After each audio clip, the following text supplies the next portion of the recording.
Kala ko nag-heart ka. Uy, what's up? Good evening mga pamangkin. Alright, welcome for another episode ng Tito Cool. At syempre, bago mag-start ang discussion, ang mainit-init ang mainit-init na balitaktakan ng mga Tito Cool na ano daw?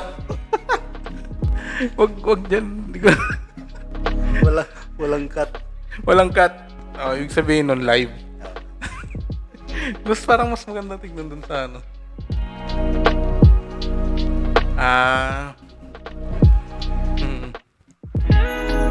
Hindi ko kasi nakikita yung current na ano.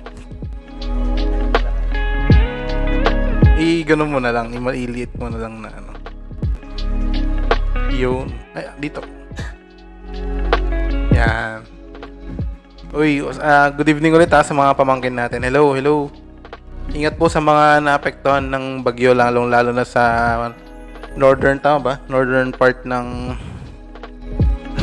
northern part ng Philippines, tama ba? Ito din.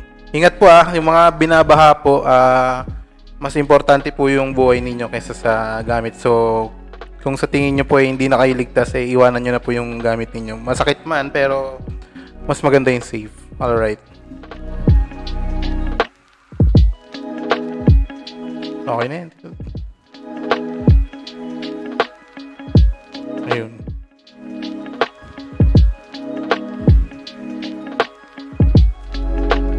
Ha? Yeah. Ayun nga, Tito Ding. Bakit labasan na? Ay, paano ba ang ano to? Labasan, di ba? Oo. Parang mag-exit ka, di ba? Tama. So, hello mga pamangkin. Thank you sa mga nanood nung last week. Tsaka thank you ulit sa mga nanonood ngayon. Shoutout muna tayo, Tito Ding. Shoutout kay Edison Garcia. Kay pamangkin ni Edison Garcia. Libre na tuli ngayon. So, pwede ka nang magpatuli. Mahina daw. Mahina si Edison o mahina tayo? Feeling ko tama lang naman. Nakaano ba tayo?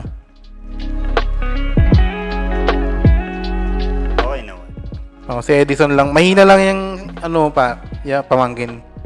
Yung headset mo. Hindi pa naman hindi kasi nakatutok tong walang tutok. Oh, parang si Edison lang din. Walang tutok. Shoutout din sa pamangkin ko na nanonood, si Zion Clyde daw. Wala pang isang taon pero nanonood na. Hello sa mga taga Alfonso Lista Ifugao. Ayun, kamusta kayo dyan mga pamangkin? Hopefully, nairaos na ninyo ng maayos yung brownout maghapon. Oo, kasi ang hirap din nung ganun, Tito Clint. Buti at naihabol pa natin yung mga trabaho natin, di ba? Oo, ang ano ko dyan, akala ko hindi na matutuloy yung brownout kasi may bagyo. Siguro kailangan na ng ituloy, kaya tinuloy na nila. Ano, Tito Ding? Okay na yan. Dito ko na lang titignan.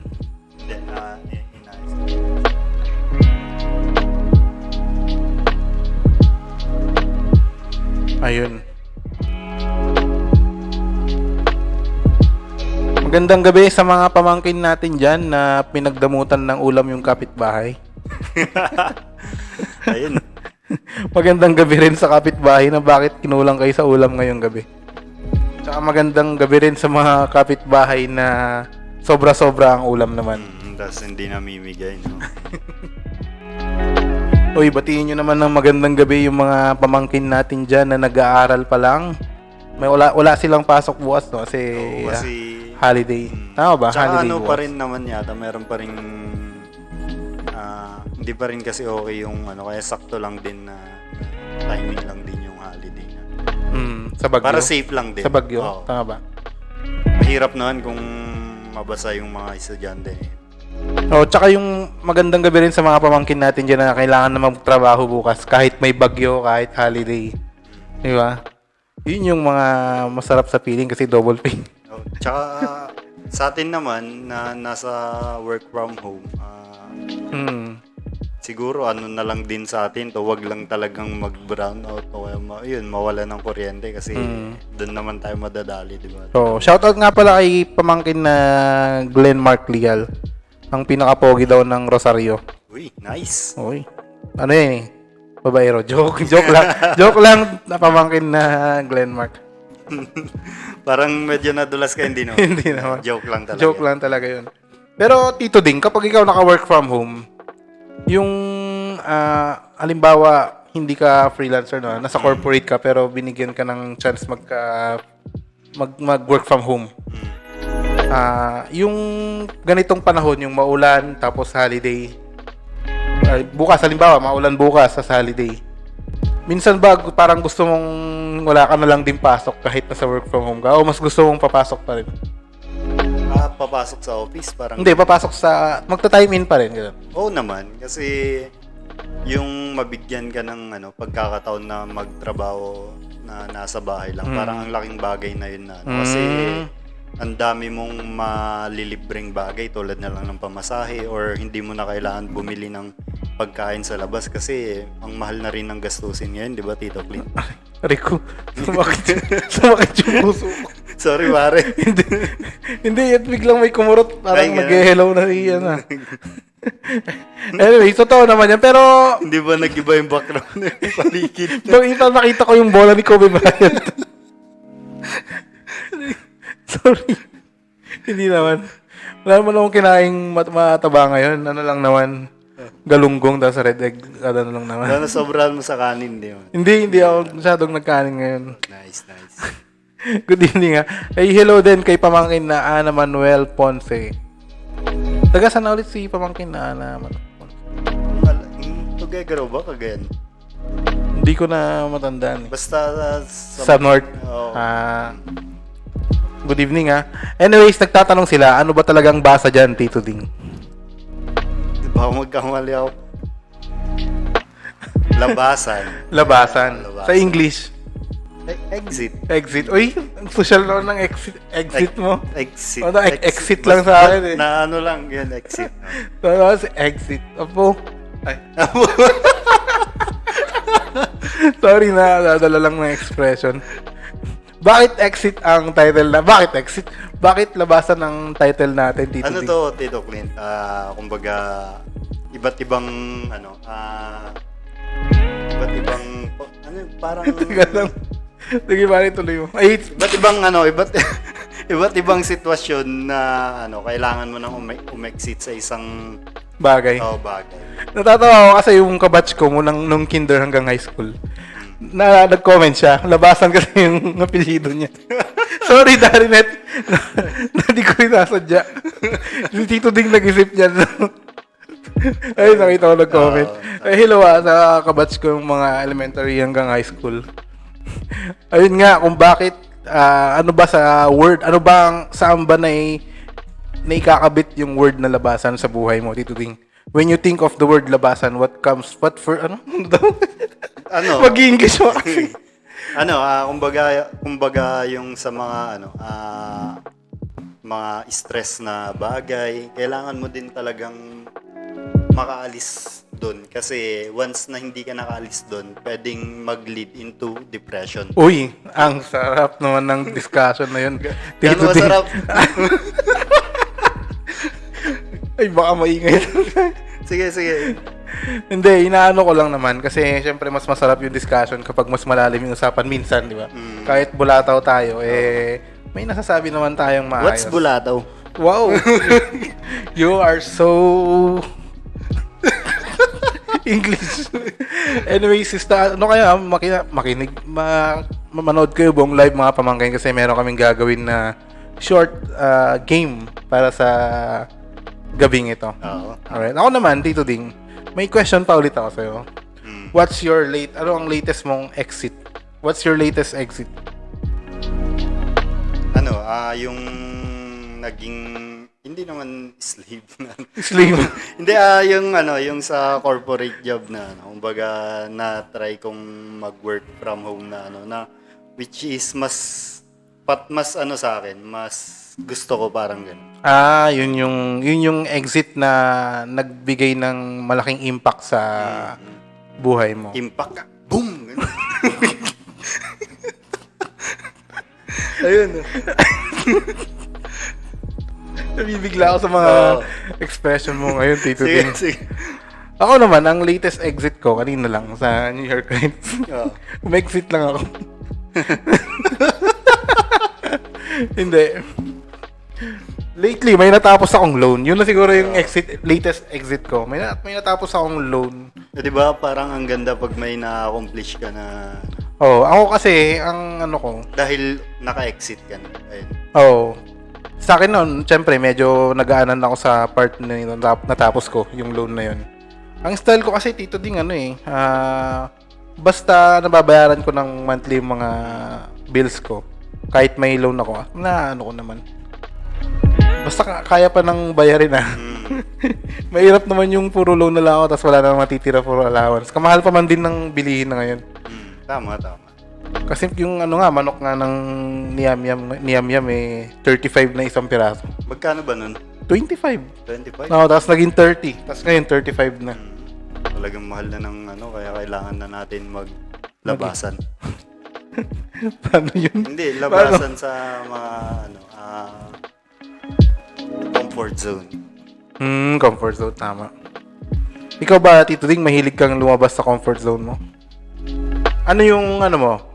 Bukod dun sa sinabi mo, ano pa yung time na lumabas ka sa comfort zone mo? Bukod dun sa nag-freelance ka? Yung bukod nung inumpisahan natin tong podcast natin na Tito Cool, trinay kong Tito Clint, mag-vlogging. Kasi talagang mahihayin ako.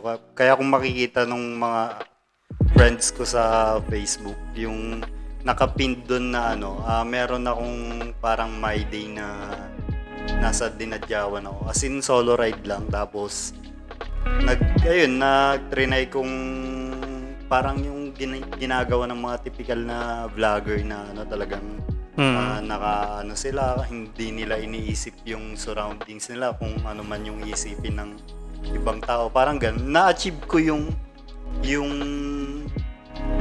bagay na yun nung araw na yun. Kaso parang hindi nasundan yung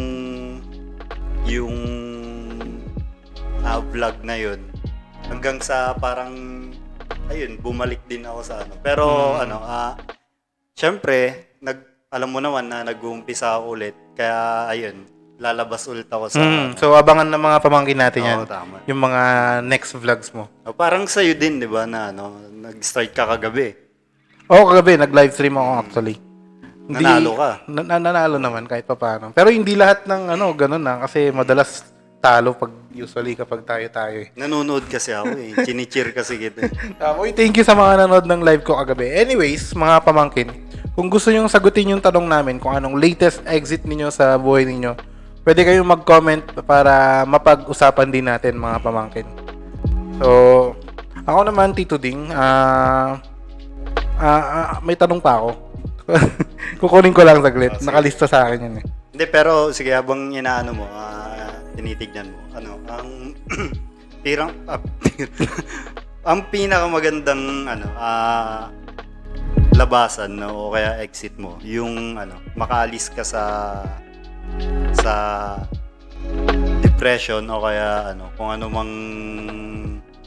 mang pinagdadaanan mo ngayon sa buhay. Kasi kung nandyan ka lang, kung hindi mo sinishare sa iba, hindi gagaan yung hindi ka makakalabas na pwedeng ibang klaseng labasan naman to, Tito Ding, labasan ng sama ng loob niya.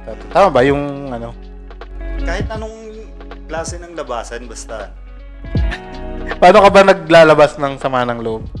Naghahanap ako ng away dyan sa hindi kumbaga yung ginagawa ko lang din talaga, nanonood ako ng vlog, o kaya kung may naisip akong idea, try ko i-apply, parang gano'n.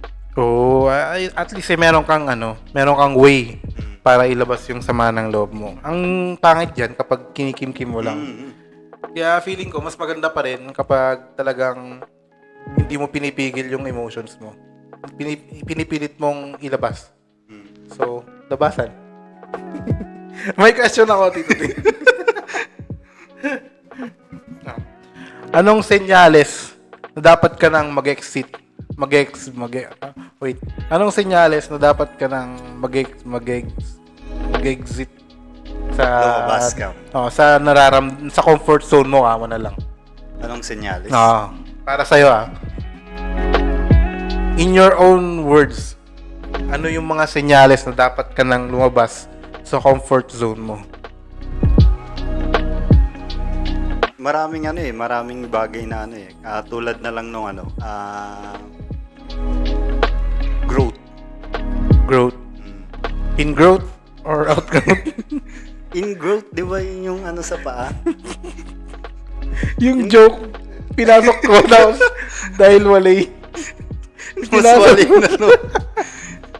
Hindi, yung pakiulit niya yung tanong dito. Ano yung mga senyales sa tingin mo na dapat ka nang lumabas sa comfort zone mo? Ayun, yung growth mo, tas yung minsan pakiramdam mo, behind ka na sa ibang bagay. Ikaw ba? Ako, hindi sa akin to ang sagot ko, pero may napapansin lang ako na part ng paglabas sa comfort zone. Napapansin ko lang, pasensya na sa mga masasagasaan sa words ko. Pero ang napansin ko kasi meron yung iba na kung mag-post sila sa social media na kumbaga dahil single sila, parang sila nagse-self-pity na single sila. Pero ayaw naman nilang lumabas sa comfort zone nila na makipag-date sila or mag-install ng dating app or makipag-meet, ganun. Yung kapag merong pag merong parang memes or na sa pagiging single sinishare nila tapos with sad emotion, with sad captions, then makikita mo di naman sila nakikipag-date. Yung mga isa din yun sa mga napapansin ko na kung bakit di sila mag-exit sa comfort zone nila sa part na yun. Kumbaga, sinasabi nilang ganito sila, single sila, ganito. Tapos pag parang nandun na yung chance.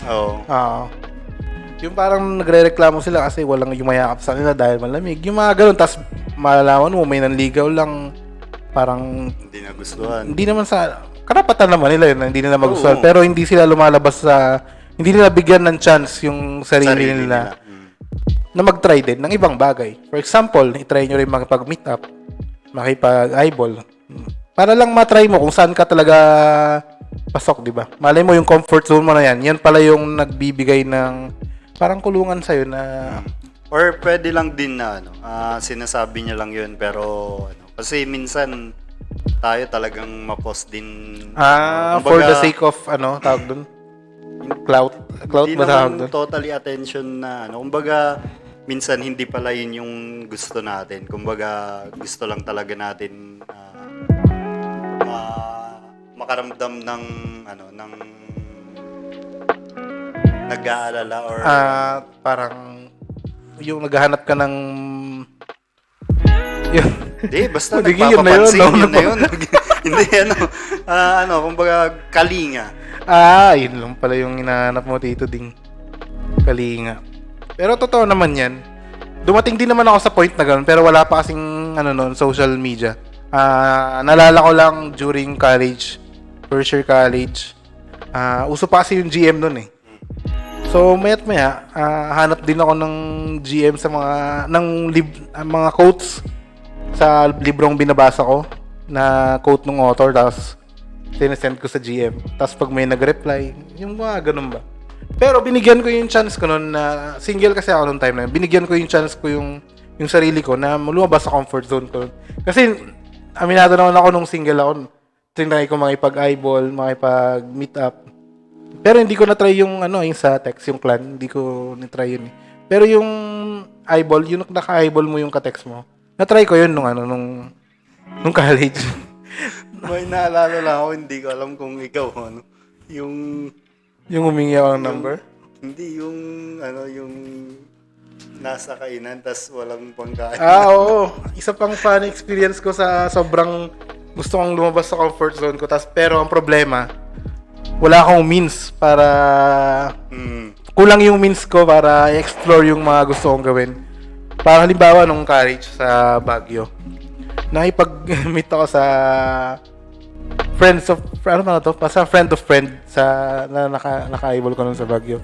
Then wala kasi akong pera nun, so sabi niya, okay lang ba kain tayo sa ganito? Ang sabi ko sa kanya, sige, panoorin na lang kitang kumain. Tapos yun, nagkita kami, tapos pinanood ko lang siya talagang kumain kasi wala talaga akong pambayad. Tapos hindi rin naman niya ako niyaya ng ano.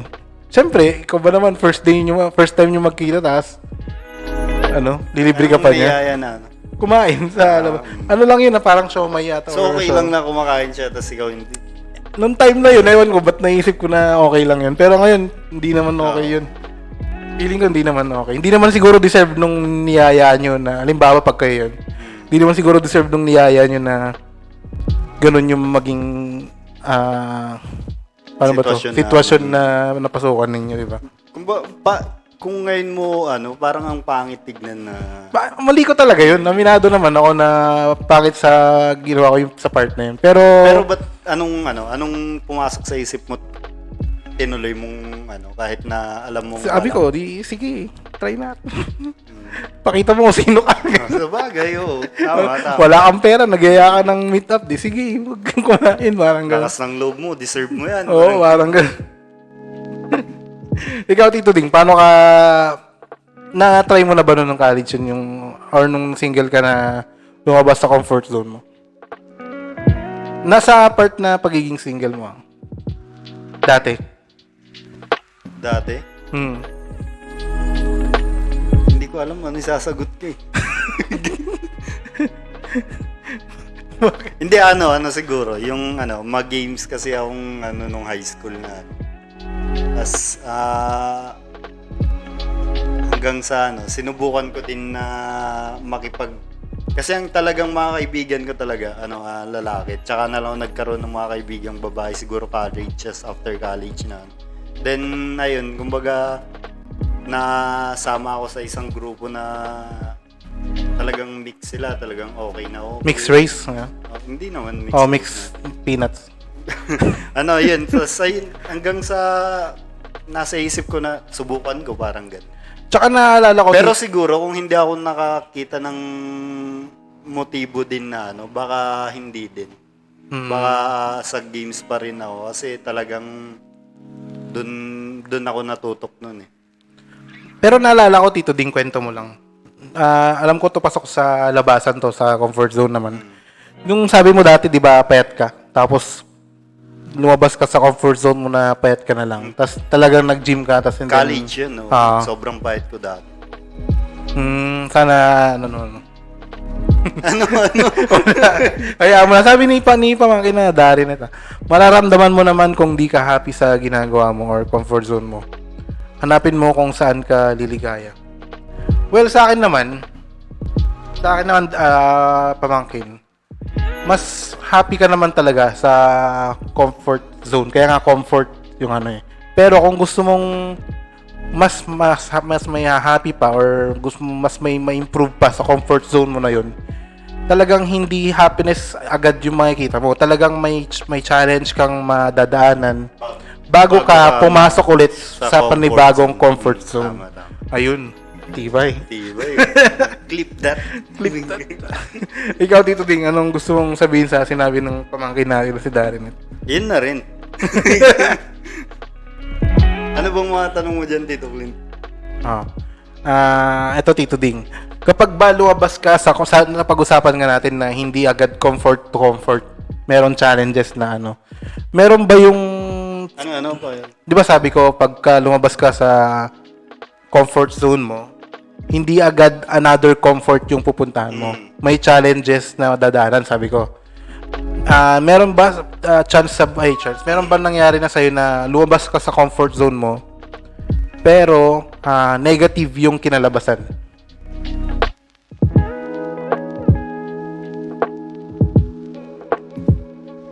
Mag-iisip lang ako, Tito Clint.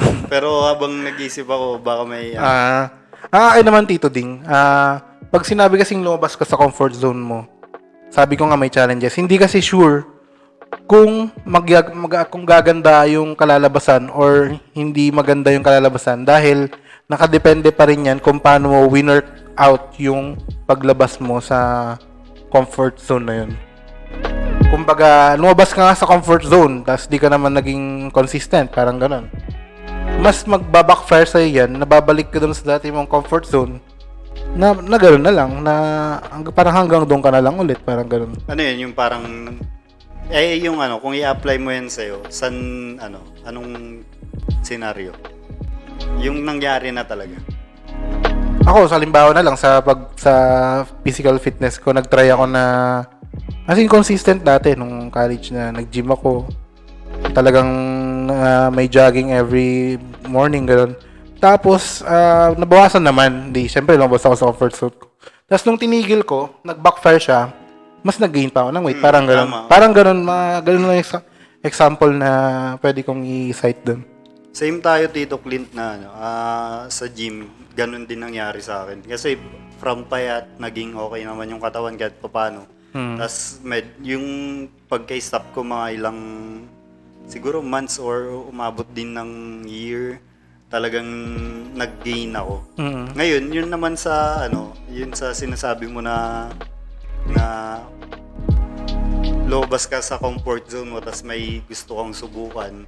Pero ano na yun? Pero hindi mo tinuloy-tuloy, parang gano'n. Yung sa talaga, yung sa vlogging na. Yung sinasabi mo kanina. Siguro kung talagang tinuloy-tuloy ko yun na nasa isip ko din talaga. Kasi, hindi ko maalis sa isip ko na kung ba't mo tinigil? kung tinuloy-tuloy mo yun, baka nagbunga na Oo, tama. sayang, sobrang nasasayangan. Oo, totoo yan, Tito Ding. For example na lang, sa pag-ipon. Meron kasi akong, paano ba to? Instance na nangyari sa akin dati. Tinanay ko talagang mag-ipunan yung ganitong bagay. Tapos, hindi ko rin naituloy yung pinag-iipunan kong yun. Hanggang sa, hindi naman na ako nakaipon-ipon ay ganun. Mga ganong bagay ba? Ikaw, Tito Ding, sa totoo lang, sa mga nag-a-apply din ng, halimbawa, nagtatrabaho ka sa corporate world, tapos, komportable ka sa trabaho mo. As in, tumagal ka na, may loyalty award ka na, kumbaga sa work mo. Andun ka sa comfort zone mo na yun. Hindi, pero, di ba, ngayon ba, maisip mo ba, mas maganda ba sa tingin mo yung may loyalty ka sa isang trabaho o lumalabas ka sa comfort zone mo na naghahanap ka ng trabaho? Same lang naman. Sa akin, okay pareho. Corporate world to hindi yung sa Hindi. freelancing Hindi. Siguro kung lalo na kung hindi ka okay na mag-exit ka na. Lumabas ka na kasi mas okay na Pero bago mo gawin 'yun, bago nyo gawin 'yun, pamangkin, siguraduhin nyo munang may mapapasukan kayo kasi ang hirap nung Mabangante. lalabas na kayo tas mababangko kayo na. Mababang, gilas lang Pero ito, Tito Ding ako kasi, nung nag-exit ako sa corpo nun, may talagang pinanghawakan na ako. Kasi kung natatandaan mo pa nun, di ba takot pa nga ako na ituloy yung bagay na yun. Yung kasi kala ko mawawala agad, parang gano'n. Nung nawalan niya ng jobs akala mo matapusan na ang trabaho mo Oo. So, ito ba, Tito Ding, may tanong ako. Tama ba na maghanap ka ng trabaho habang nasa loob ka pa ng isang trabaho? Wala na ako nakikitang mali doon na Tito Clint. Kumbaga, wala na akong problema to sa susunod na sasabihin ko. Kasi yung ibang mga pamangkin natin na nasa corpo, minsan double job o hindi lang So, karapatan din nung isang empleyado na Maghanap. hindi na okay, pakiramdam niya hindi na siya okay sa corporate na maghanap din ng Ang kagandahan lang nun kasi, Tito Clint, hindi niya totally do double job. Siya ng lilipatan niya na tingin niya mas okay. Kasi may mga company na bawal ang double job, di ba? Pero dapat pag ganyan, alam mo rin yung consequence na una, doble yung Working hours. working hours mo kasi dinodoble mo nga. Oo, Doble. mahirap First, yun. doble ka kasi dinodoble mo. Pangalawa, yung stress na matatanggap mo sa isang trabaho, may another stress na naman sa isang trabaho. Tsaka pwedeng yung stress mo sa isang trabaho, madala pwedeng mo sa kabila. Yun naman, dapat alam mo din, i-separate yung dalawang yun kung gusto mong mag-transition from this one to another one. Stress management. Stress management. Matibay. Wow. Minanage yung stress, no? Pero totoo yan dito din ha. It's all about stress management din naman, di ba? Uy, ba't nanghihina yung... ba't pahina yung... Nahiya ako English eh. Ay, hello kay pamangkin na Gillard nakikinig. Gillard yung nagtatrabaho sa UPCS and law student sa ULS. Uy, Ito tama sabi ni pamangkin na Edison. Sick leave kasi may final interview. Ginawa mo ba yun?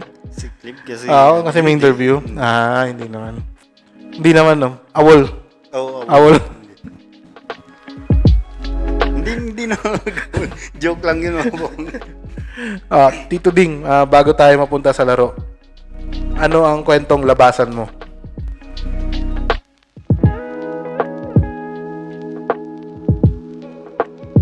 Kwentong labasan. Hindi na ako magkikwento kasi nabanggit ko na kanina. Siguro piece of advice na lang na. Sige, sige. Kumbaga ayun, kung base na lang din sa sa experience ko. Siguro kung halimbawa sa inyo mga pamangkin gusto nyo ng ganito or ganyan, tulad sa akin sana sa vlogging na hindi ko na ituloy. Kumbaga pagtuunan nyo ng pansin na bigyan nyo ng time. Kasi sa akin, ang parang target ko noon, motovlogging. Ngayon, dahil 6 days a week tayo nag-work, ang hirap isingit nung napili kong kumbaga, nandun na yung mga gamit ko, nandun na. Kumbaga, ang kulang na lang ako. Ako na lang talaga yung kulang. Kumbaga, yun, kung may gusto talaga kayo, bigyan nyo ng time.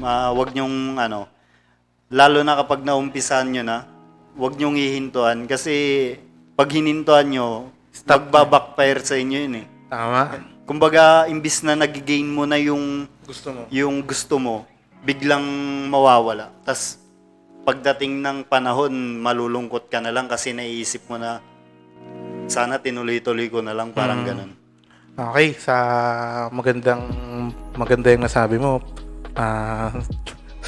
Tito Ding. Sa akin naman. Ba't ka tumatawa? Maganda, hindi kita tinatawanan.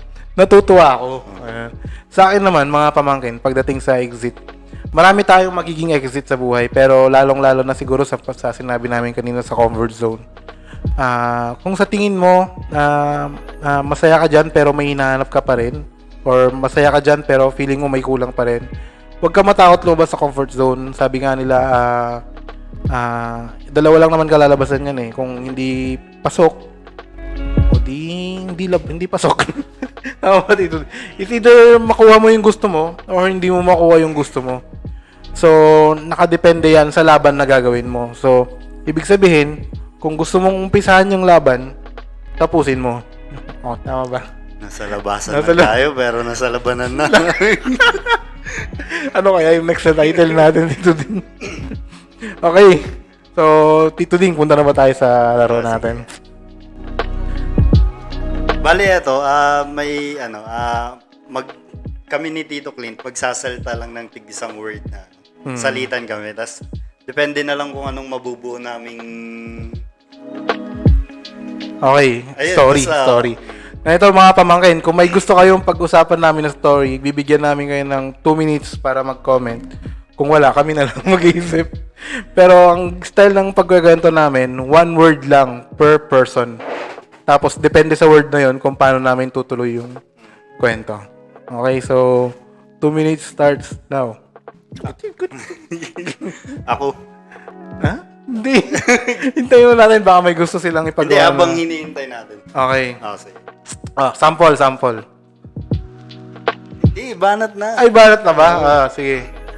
Ikaw muna. Sige, ako. Ay, Gwapo. pero, Macho. Kaso, Matalino. ngunit, Baka. Saan papunta to? ang hirap pala mag-isip. mali, dapat Hindi, kwento. wala kasing ano eh. Erase, Sige, erase, ulit, erase. ulit. Ako mag-start. Sige. Isang Taon, na akong, tumatay, ngunit, masakit, ang tiyan, ni. Ang tiyan, nauna. Oo nga no. Sige, ulit. Ulit. Okay. Pasintabi sa kumakain. Sorry sa mga kumakain, mga pamangkin. Sige. Labasan daw, hindi hugutan. Parang pinagpawisan ako sa Kahit ako. Ulit. Isang, taon. Ano? Yun na naman eh. Sige. Ikaw mag-umpisa. Wala. Akong Pera. sa Wallet. ko. Birthday. Pangit naman ng katuloy. Hindi. Basta i-continue lang natin. Tapos titignan natin kung sinong maubusan na. Dapat yung may tuloy sa kwento. Sige. Hindi pwedeng random word. Sige.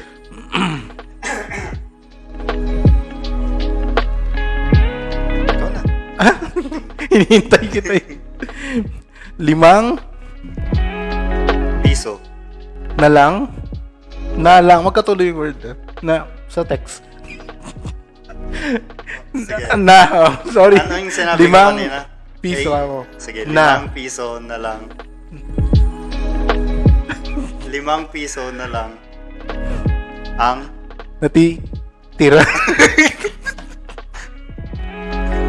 Wait lang. Sorry. Ulit. Ikaw na nga lang mag-umpisa. sige, last Last chance. chance. Kung wala na talaga. Pag hindi natin na ituloy to, itigil na natin ng kalokohan na to. Pero mga pamangkin, kung yung comment nyo yung latest na exit na. Sa buhay nyo. Game. Game. Meron Akong chocolate, kahapon. ngunit Ito, ay nahulog. at Pinulot nito ng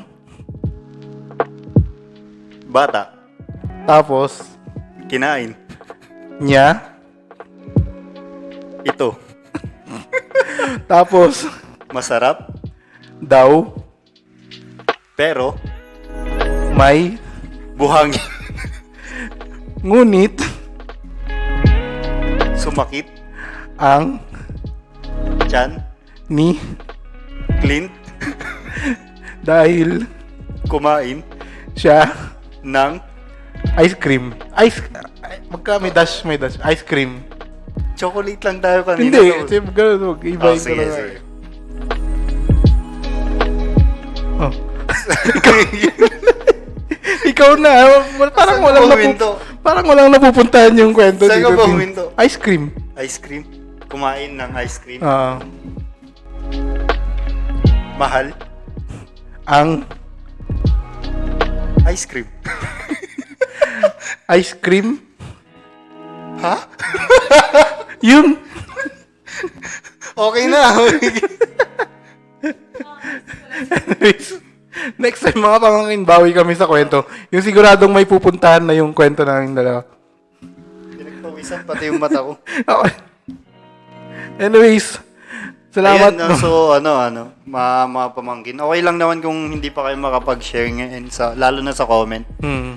Pwede kayong mag-message sa amin kasi lalo na pag yung mga kailangan nyo ng privacy, hindi naman namin ilalabas, di ba? Anyways, salamat sa pag-stay at sa pag-exit. Ayun. Sa paglabas. Salamat sa pagsama nyo sa amin ngayong gabi, mga pamangkin. Ayun, sana mag-exit na rin yung bagyo.